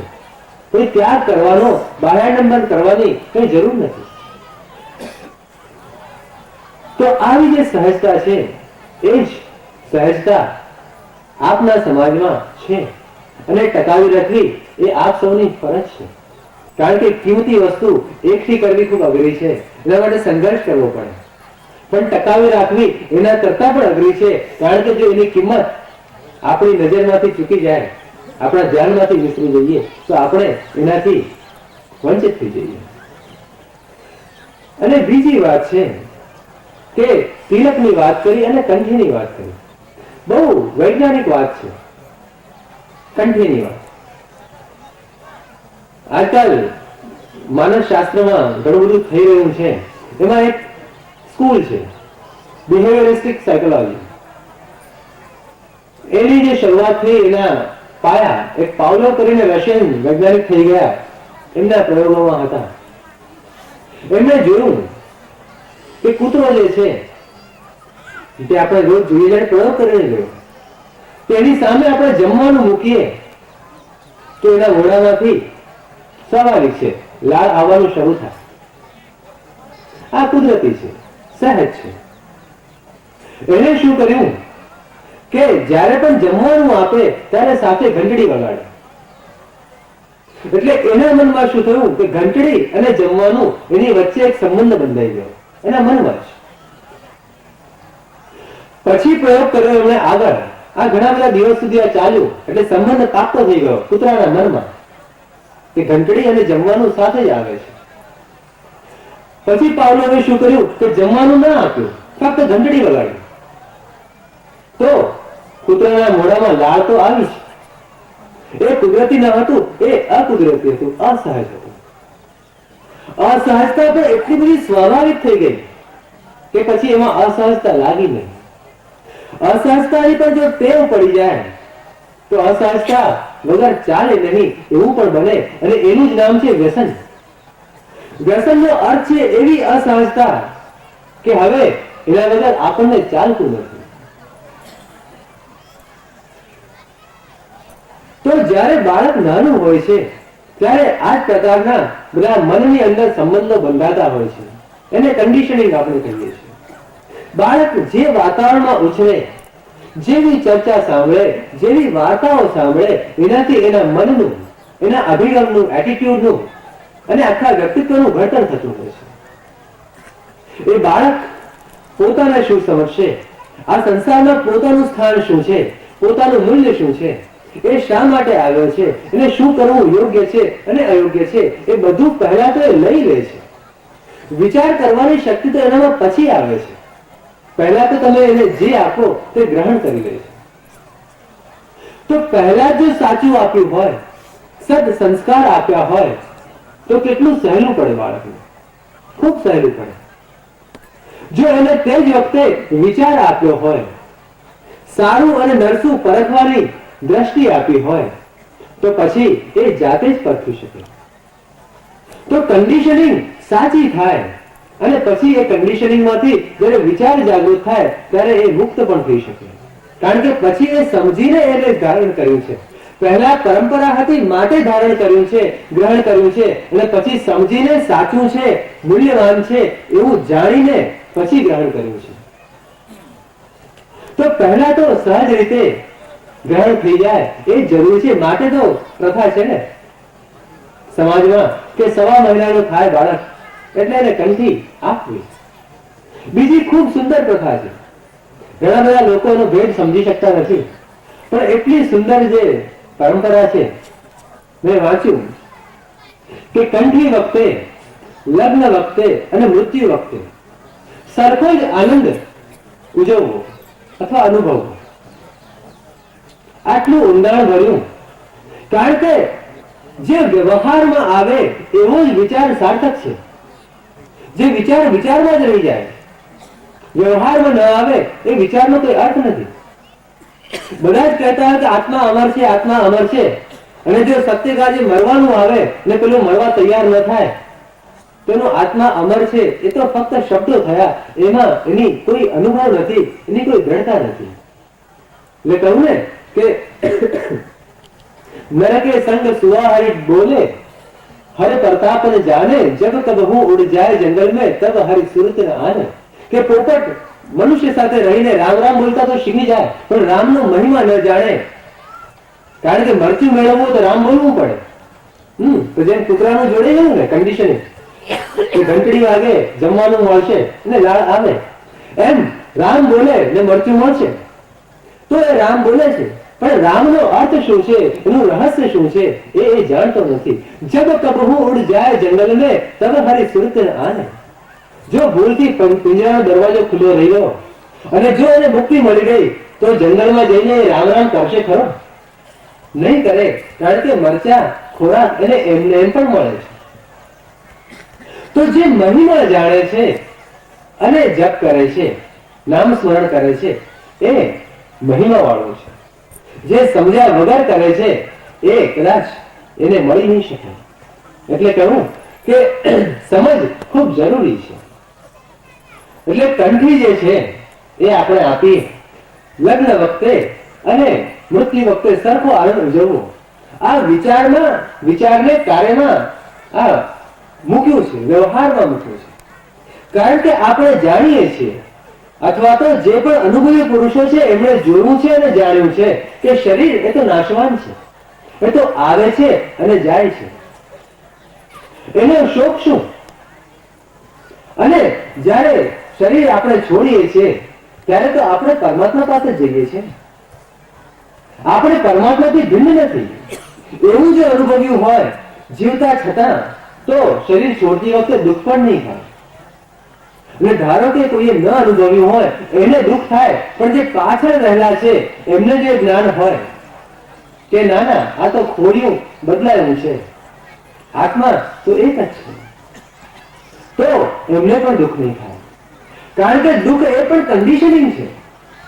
આપણે જોઈએ છીએ કે રડવું જોઈએ, બીજા બધા રડે છે માટે રડીએ છીએ. માટે સાહેબે કહ્યું કે જા મરને સે જગ ડરે મેરે મન આનંદ, કબ મરી હો કબ પાઈ હો પૂર્ણ પરમાનંદ. કે મરવું એ તો ફરી પાછા પિયર જેવા જેવી વાત છે, એમાં દુઃખ શાનું હોય? આપણા પરમ પિતાને આપણે મળવા જતા હોઈએ તો દુઃખ હોય. કોઈ પરમ પિતાને મળવા કોઈને મોકલતા હોય તો મોકલનારને દુઃખ હોય ખરું? એને પણ એના આનંદનો આનંદ હોવો જોઈએ. આ ઊંડી સમજ છે. અને માટે આ વ્યવહાર છે અને પરંપરા છે કે પરંપરામાં તો રાખો. ક્યારેક સમજ પડી જશે ત્યારે એનો ભેદ સમજાશે, અને જ્યારે ભેદ સમજાશે ત્યારે ખૂબ આનંદ થશે. ધીમે ધીમે પાત્રતા કેળવાય તેમ તેમ ભેદ મળતો જાય અને આનંદ વધતો જાય. અને એ જ ગુરુનું કામ છે. ગુરુ કુમ્હાર શિષ્ય કુંભ હૈ, ઘડી ઘડી કાઢે ખોટ, અંતર તો રક્ષા કરે બહાર મારે ચોટ. કે ગુરુનું કામ જ એ છે કે શિષ્યને તૈયાર કરવો, પાત્ર કરવો. જો પાત્રતા ન હોય તો એ શિષ્ય નથી, અને પાત્રતા તૈયાર કરવી એ પણ ગુરુની જ ફરજ છે. એના માટે માટી લાવવી પડે, એમાં પાણી નાખવું પડે, એને પગથી ગુંદવી પડે. શિષ્ય સહન કરવાની તૈયારી રાખવી પડે.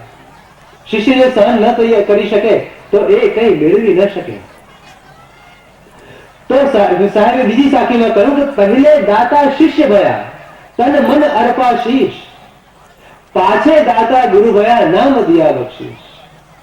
કે પહેલા તો શિષ્ય જ અર્પણ કરે ને, શિષ્ય જ સમર્પણ કરે. જો શિષ્ય સમર્પણ ન કરે તો ગુરુ આપી પણ કેવી રીતે શકે? આપણે ઘડો લઈને જઈએ પાણી ભરેલો, અને જો પરમાત્મા સદગુરુ અમૃત આપતા હોય અને આપણો ઘડો પાણીથી ભરેલો આપણે ઢોળવા તૈયાર ન હોઈએ તો આપણે અમૃત રાખીએ ક્યાં?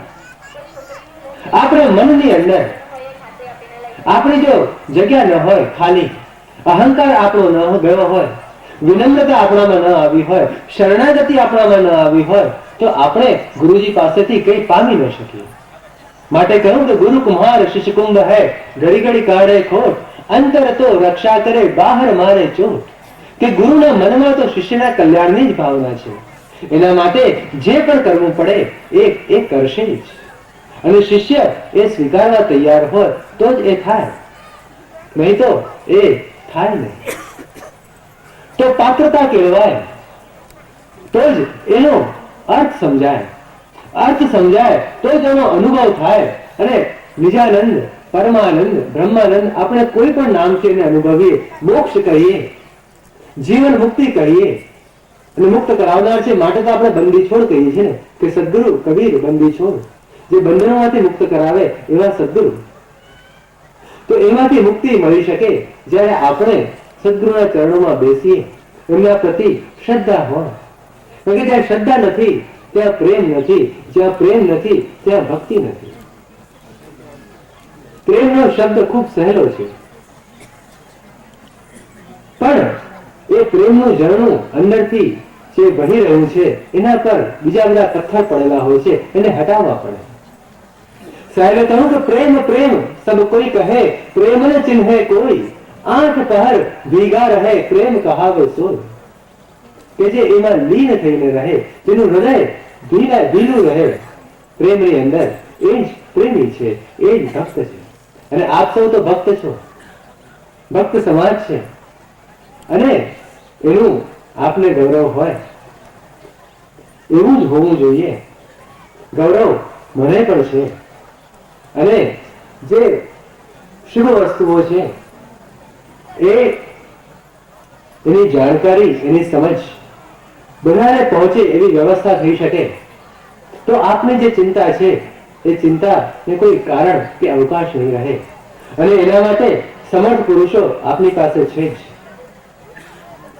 તો બધાને જે રહસ્ય છે, જે હાર્દ છે એ સમજાય, જેથી એ ગૌરવ સાથે કહી શકે કે હા, આમાં અમે માનીએ છીએ, આમાં અમે રહીએ છીએ, અને આ અમારું જીવન છે, આ અમારી રહેણી છે. કારણ કે આ ખૂબ કિંમતી છે.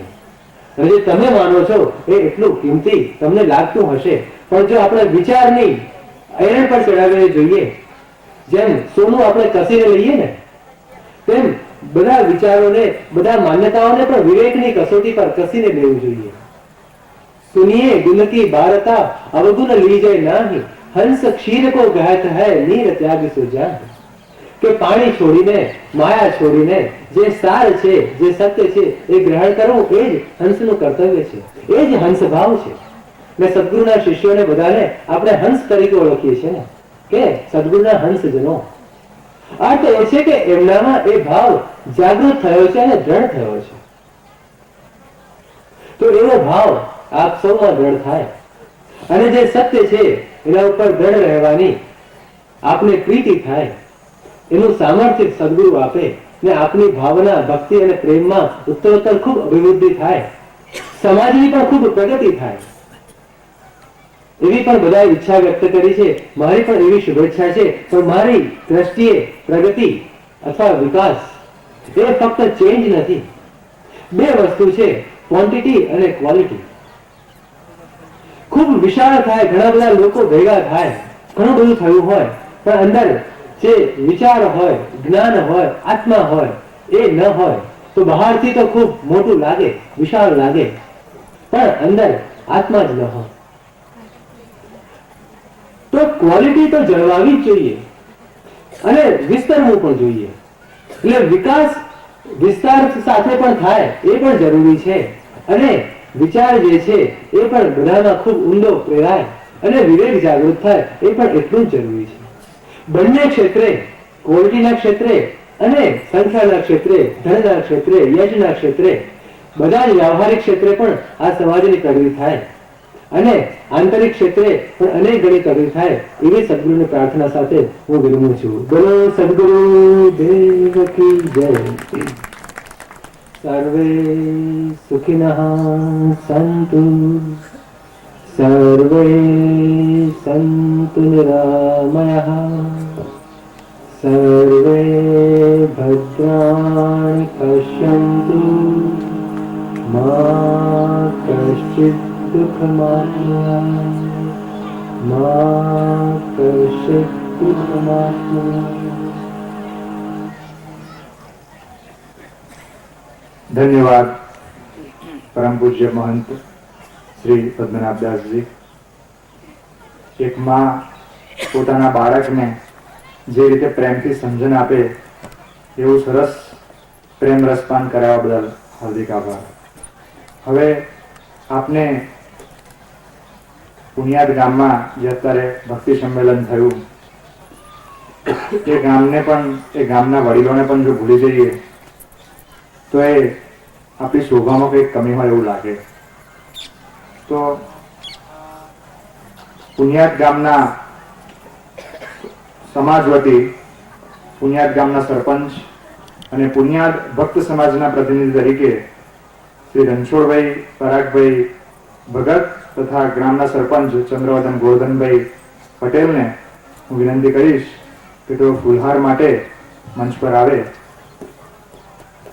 રણછોડભાઈ પરાગભાઈ ભક્ત પરમ પૂજ્ય શ્રી જગદીશચંદ્ર મહારાજને ફૂલહાર અર્પીને કૃતજ્ઞતા વ્યક્ત કરશે અને સરપંચ શ્રી ચંદ્રવર્ધન ગોરધનભાઈ પૂજ્ય પ્રેમજીવનદાસજીને ફૂલહાર અર્પીને કૃતજ્ઞતા વ્યક્ત કરશે. બોલો સદગુરુ શ્રી જીવનજી મહારાજ.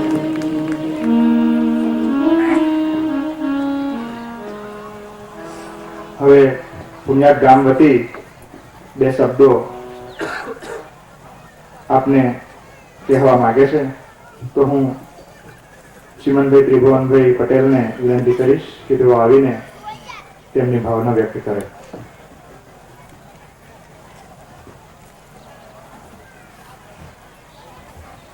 जीवनजी महाराज की जय. पूज्य जगदीश महाराज श्री प्रेम जीवन महाराज श्री आवेला अन्य सद्गुरुओ अतिथिओ सर्वेने मारा नमस्कार. उदा भक्त समाजना आवेला भक्तजनों, भाईओ बहनों सबने मारा राम करो. प्रेम जीवनના જીવનમાંથી કંઈક અંકુર ફૂટ્યો અને એમને આ એક જીવનવાણીમાં પ્રયાગરાજ ઉભો કરવાની પ્રેરણા લાગી. પ્રયાગરાજમાં જમના, ગંગા અને સરસ્વતી આ ત્રણ નદી ભેગી થઈ અને એક પવિત્ર સ્નાનાગૃહ ઊભું થાય અને જ્ઞાન ગંગાની ઘાટ ઊભો થાય. તેમાં જીવનવાણીમાં કોઠા, કાનમ અને મોટી નાની પાલને પ્રજાજનો ના ભક્તજનો અહીં આવી એકત્ર થઈ આ જ્ઞાન ગંગાનો ઘાટ ઊભો કરે એમાં પવિત્ર બનવાની જે યોજના ઘડી એ પ્રેમ જીવને એક અમારા નાનકડા ગામમાં ગ્રામજનો પાસે રજૂ કરી કે મારી આવી ઈચ્છા છે. અમે ગ્રામજનો ભેગા થયા અને એમને વાત કરી કે અમારી પાસે જે કંઈક છે સાથ સહકાર તમને આપીશું અને તમારા કાર્યમાં અમે જેટલા બનશે એટલા સફળ થવા તમને સહકાર અને પ્રોત્સાહન આપીશું. અમારા ગામના લાડીલા સરપંચે આ વાતને વધાવી અને પછી સૌ નવયુવાનોમાં, યુવક મંડળોમાં, ગામના નાના મોટા મોટા એવા બધા ભૂલકાઓને અને ગામની આદિવાસી પ્રજા પણ વાત રજૂ મૂકી. બધામાં ઉમંગ જાગ્યો, બધાએ સાથ સહકાર આપ્યો અને અમે પણ આ જ્ઞાન ગંગાના ઘાટમાં આખું ગામ જોડે તરબોળ થઈને નાતા હોય અને આમાંથી સદગુરુની વાણી સાંભળી અને અમે પણ અમારા જીવનને પવિત્ર બનાવ્યું. એ બદલ સદગુરુ શ્રી જગદીશ મહારાજની પ્રેમ જીવનની અમે એમની જે પ્રેરણાઓ મળી એ બદલ ગામ એમનો આભાર વિધિ કરી વંદન કરીએ. જય શ્રી રામ. રામ કબીર કી જય.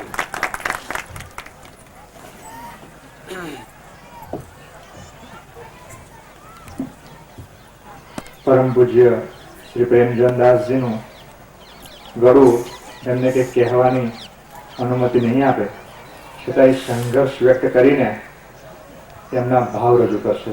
પૂજ્ય પ્રેમચંદદાસ.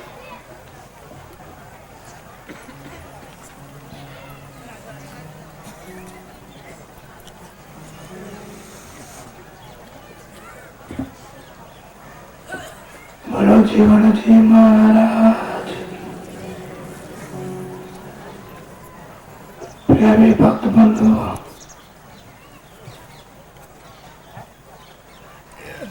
ઘણા મહિનાઓથી દિવસોથી પરિશ્રમ કરીને વિચાર કરેલો ઉદાર ભક્ત રામ કબીર સંપ્રદાય પુણ્યાદમાં એકત્રિત થાય ત્યારે સમાજમાં જે આળસ અને જે સ્થૂળતા આવી ગઈ છે એમાં નવચેતના લાવવા માટે જેટલી ફાસ્ટ બોલિંગ કરવી પડે એટલી કરી નાખીને સમાજમાં નવચેતના લાવવાનો પ્રયાસ કરીશું. પરંતુ જીવનજી મહારાજની આપના પરની કૃપા કરો. આપ સૌ બચી ગયા છો. મારે ઘણું કહેવું હતું, જીવનજી મહારાજની પ્રેરણા નથી. અત્રે પધારેલા ભક્ત સમાજનું હાર્દિક અભિવાદન કરો છો. રામ કબીર સંપ્રદાયના 350 વર્ષના ઇતિહાસ પછી જીવનજી મહારાજની અમર વાણીને આપની સામે જ્યારે પ્રકાશિત કરી રહ્યા છીએ ત્યારે સમાજ શિયાળની માફક શંકા કુશંકાઓને લઈને જીવનજી મહારાજની વાણીથી ડરી રહ્યો છું.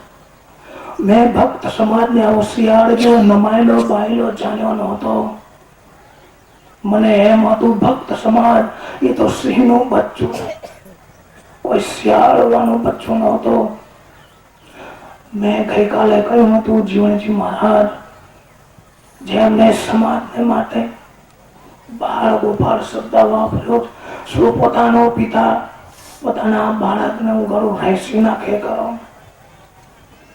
ત્યારે આજે સમાજ જીવનજી મહારાજની અમરવાણીને સાક્ષાત પોતાના ઘરોમાં લઈ જવાને બદલે શિયાળવાની માફક મોડું છુપાવી રહે એ સમાજને માટે કલંકરૂપ છે.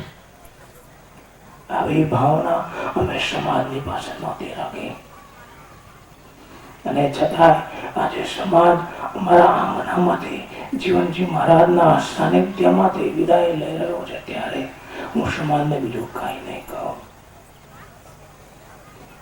કદાચ આપ નસીબદાર હો, આપનામાં આજો પણ રામ કબીર જીવનજી મહારાજની ભાવનાનો તેઓ જાગૃત રહ્યો હોય તો જીવનજી મહારાજને આપણા ઘરો સુધી પહોંચાડી દેજો. સર્વે ભક્તોને રામ.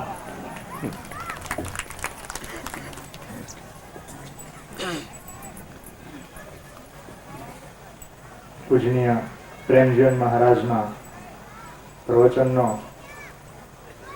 જે મૂળ હેતુ હતો એ સદગુરુ શ્રી જીવનજી મહારાજના સ્વમુખેથી સરેલી વાણીનો સમાગમની હતી.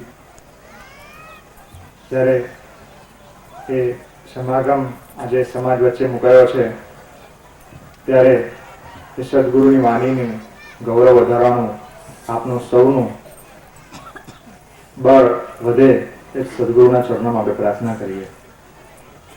સ્વધામ પધાર્યાના સમાગમની અંદર જ્યારે જીવનજી મહારાજ પોતાના અંતરંગના શિષ્યો સાથે મંદિરમાં બેઠા છે, આનંદોત્સવ થઈ રહ્યો છે, ત્યારે કાલદાસજી એક ટેલ કરે છે, ભાઈઓ બીજી વાર એસો ના આવે દાવડો, માયા મળશે કઈ વાર, ન હોય સંત મેલાવડો, આવેલા ફરી ફરી નહીં આવે. ભાઈઓ, ખરેખર બીજી વાર એસો ના આવે દાવડો, માયા મળશે કઈ વાર, આવો સંત મેળાવડો ફરી ક્યારે થશે, એના માટે આપણે ખૂબ પ્રતીક્ષા કરવી પડશે. હવે જ્યારે આપણે પરમ પૂજ્ય શ્રી જગદીશચંદ્ર મહારાજના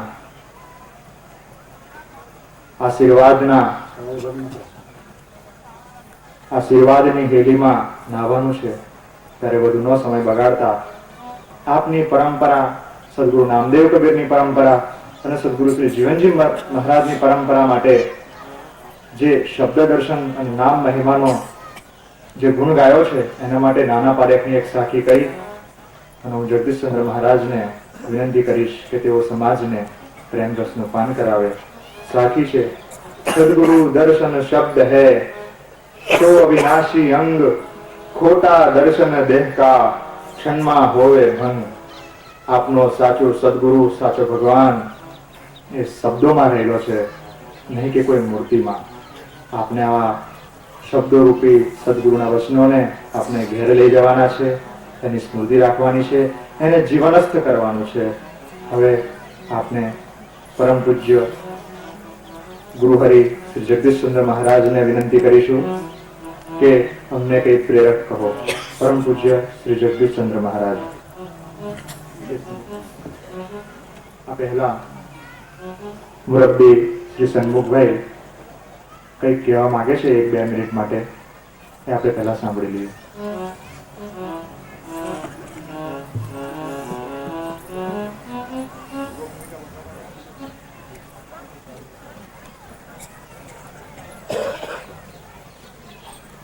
મારે ખાસ કરીને બહેનોને એક વાત કરવી છે, અને તે એ છે કે આપણે જેને આડું અવળું એમ કહીએ છીએ ને, તે આડું અવળું થયું છે, તેની તપાસ મેં કરી. તે એવી રીતે કે આપણે રોજ નાહીએ છીએ, તિલક કરીએ, પ્રાર્થના કરીએ, પણ એ દેવસ્થાનની તપાસ કરી તો મહારાજશ્રીએ કહ્યું તેમ ક્વોલિટી ને ક્વોન્ટિટી, તો આપણે ક્વોલિટી ભૂલી ગયા. એટલે જીવણજી મહારાજ અને કબીર સાહેબ નો ફોટો હતો એમ ધીમે ધીમે ધીમે એમ જતો રહ્યો, બીજા બધા ઘૂસી ગયા. તમે જોજો, તમારા ઘરમાં જોજો, તમારા દેવસ્થાનમાં મા બાપ આમ સામે હોવા દો તે નહીં મળે, આમ જતા રહ્યા. મેં પૂછ્યું કે આમ કેમ થયું? કબીર સાહેબ ને જીવણજી મહારાજ આમ દેખાતા નથી ને? તે કે હવે તો પેલા પ્રવાસે છોકરી ગયેલી તો ત્યાંથી એમ કે જલારામ બાપાની મૂર્તિ લાવી, તો છોકરી લાવી તે ત્યાં હું મૂકી દીધું, પેલા આપણા મા બાપ આમ જતા રહ્યા. તમે કહો મા બાપ? ત્યારે કે તો હા હવે ગોઠવી દઈએ. ત્યારે આપણા દરેકના ઘરમાં આવું આડું અવડું થયું. બારીકાઈથી બહેનો તમે રોજ સાફ કરો તમારું દેવસ્થાન, એટલે તેથી તમને ખ્યાલ આવશે કે આપણા મા બાપ ક્યાં છે. અને એ ખસી ગયા છે ધીમે ધીમે, બીજા જે જગ્યા લીધી છે ને તેને કારણે આડું અવડું થયું અને તેથી ગેપ વધી છે. ત્યારે ઘરે જઈને પહેલું કામ મારી વિનંતી છે સૌને કે જો તમારે ત્યાં, અને તેથી અહીંયા રાખેલું છે આ ફોટા, આમ ગમે ત્યાં ટાંગવા નથી રાખેલા. જીવનજી મહારાજનો, કબીર સાહેબ મહારાજનો ફોટો પોતાની અસર જગ્યાએ જ્યાં ઉઠીએ કે તરત આપણા દર્શન થાય એવી જગ્યાએ આપણા મા બાપને કેમ મૂકીએ છીએ? તેમ મૂકવાના છે. ઘણી વાર ખસી ગયું કે પાછા જઈને સરખું કરી નાખજો ને આપણી બહેનોનું કામ હશે. અને તેટલા માટે ખાસ બહેનોને કહેવા જ ઉભો થયો છું કે આટલું કરજો. અને છેલ્લો એક મંત્ર છે એ એક લીટીમાં કહી દઉં, બધા ઝીલવાનો સમય તો જરાક ઝીલાવડાવું. ઓમ મંગલમ, ઓમ મંગલમ, ઓમકાર મંગલમ, ગુરુ મંગલમ, ગુરુપાદ મંગલમ. ઓમ મંગલમ, ઓમકાર મંગલમ, ગુરુ મંગલમ, ગુરુપાદ મંગલમ. ઓમ મંગલમ, ઓમકાર મંગલમ,